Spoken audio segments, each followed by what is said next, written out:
Et pour nous donner plus d'éclaircissements, nous avons le plaisir d'avoir en ligne le docteur Abdel Nasser Taha, qui est expert en économie. Docteur Abdel Nasser Taha, bonsoir et bienvenue avec nous. Bonsoir à vous.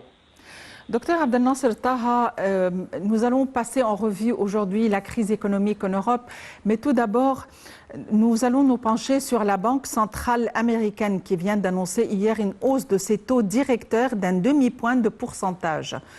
À votre avis, pourquoi ?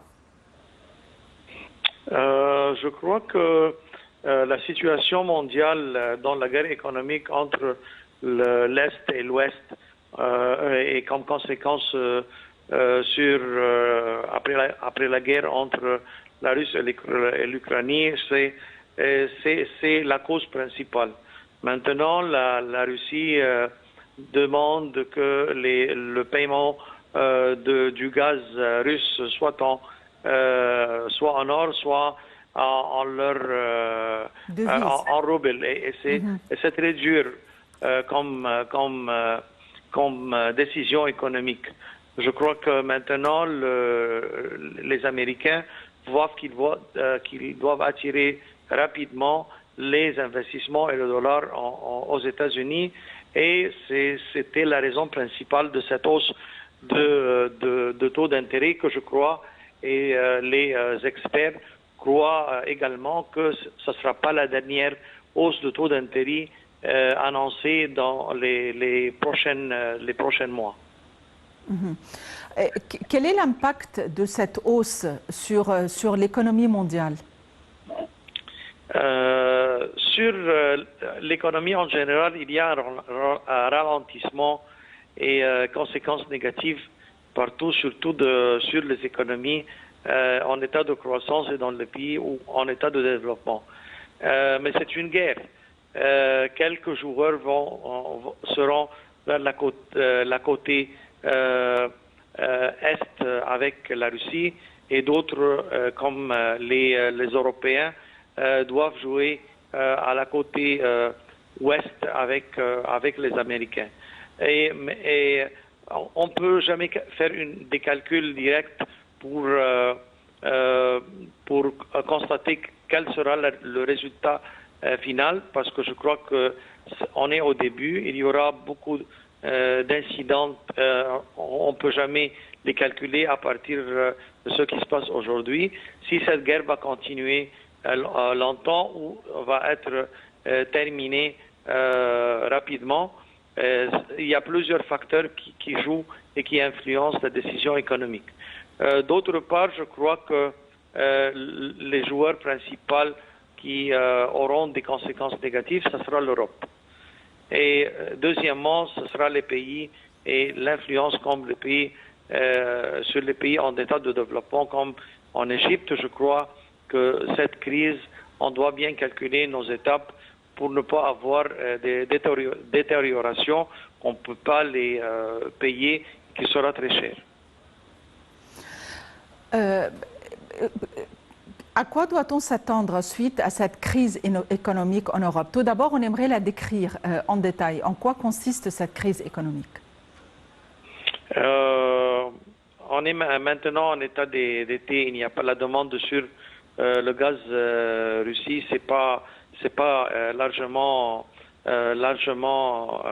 demandé, mais dans quelques mois, si on s'approche de l'hiver, ça sera vraiment une crise réelle. Les Européens maintenant, avec ce ralentissement, il y a une crise en Allemagne, il y a une autre qui est très très dure. Il y a une crise dans les pays comme la France, l'Espagne et l'Italie, mais je crois que la crise la plus dure est aujourd'hui en Allemagne. On attend que les Allemands vont prendre une décision équilibrée dans la gérance de cette crise avec les Russes. Parce qu'ils ne peuvent jamais être contre les Russes, sinon la situation économique sera très chère. J'attends qu'ils vont discuter des solutions intermédiaires pour ne pas, de point de vue militaire ou économique, contre la Russie 100%. Ils doivent alléger cette pression économique et Et c'est par rapport aux autres pays, c'est la situation la plus difficile par rapport aux autres pays européens.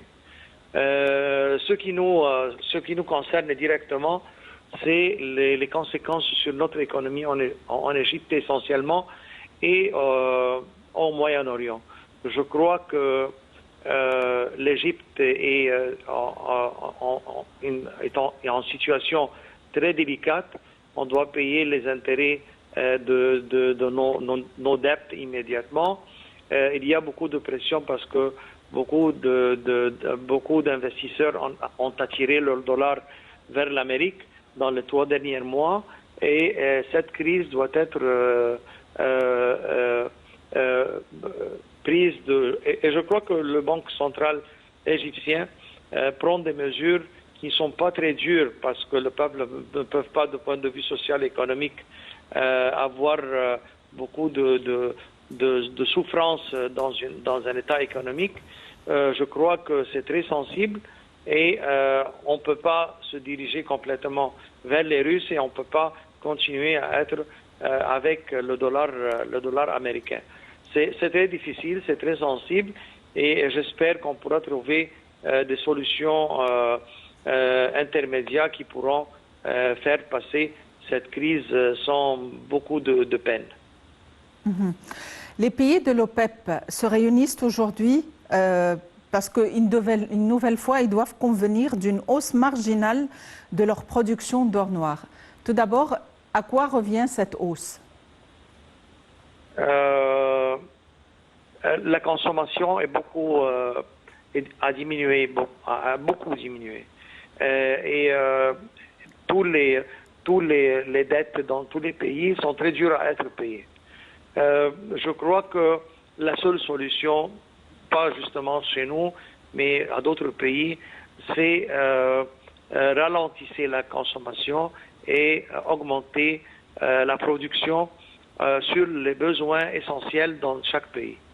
Je crois qu'on doit chercher des solutions dans cette direction, augmenter et encourager la production, surtout que les coûts de production pourront être à baisse maintenant à des taux et des valeurs qui ne sont pas très élevées, qui aident à une compétence dans les prix et la production industrielle. Je crois que l'agriculture est un dossier très essentiel aujourd'hui dans tous les pays et la consommation en même temps doit être bien réglée. Docteur Abdel Nasser Taha, les pays européens veulent imposer des sanctions sur la Russie, mais cette volonté a été freinée par l'Hongrie. À votre avis, pourquoi? Ils veulent, mais jusqu'à présent, il y a des limites. Ils ne peuvent pas prendre des mesures qui sont vraiment très dures parce que dans le secteur de l'énergie, ils sont bloqués. Peut-être dans d'autres dossiers, d'autres industries, ils peuvent faire quelque chose, mais jusqu'à hier, c'était très dur que les Européens prennent des mesures, surtout dans le marché du gaz et le marché des carburants. Les mesures, ils doivent supporter, comme on a dit, l'Ouest et les Américains, mais jusqu'à tel point, on ne peut pas être beaucoup plus rude avec les Russes. C'est pas facile. Oui, mais pourquoi est-ce que l'Hongrie refuse ces mesures au point qu'elle a été accusée de complicité de crimes de guerre?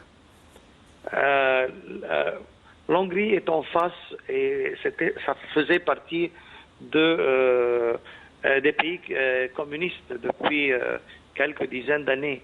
Et la situation, ils comprennent bien la mentalité communiste, ils comprennent bien la mentalité russe et ils ont de l'expérience et des relations directes avec les pays ex-soviétiques avant et maintenant c'est très sensible.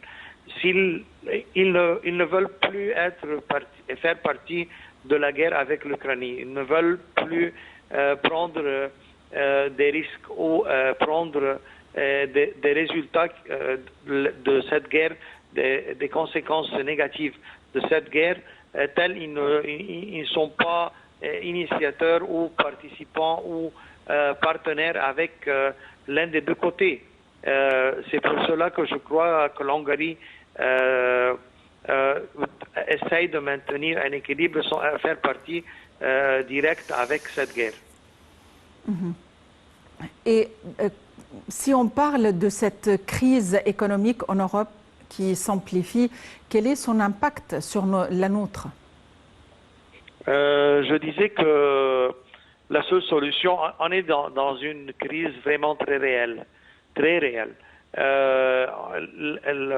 La hausse de tous les coûts de transport, de coûts grâce au dollar, notre importation de blé, il y a beaucoup de chaînes qui augmentent la pression sur l'Égypte grâce à telle guerre.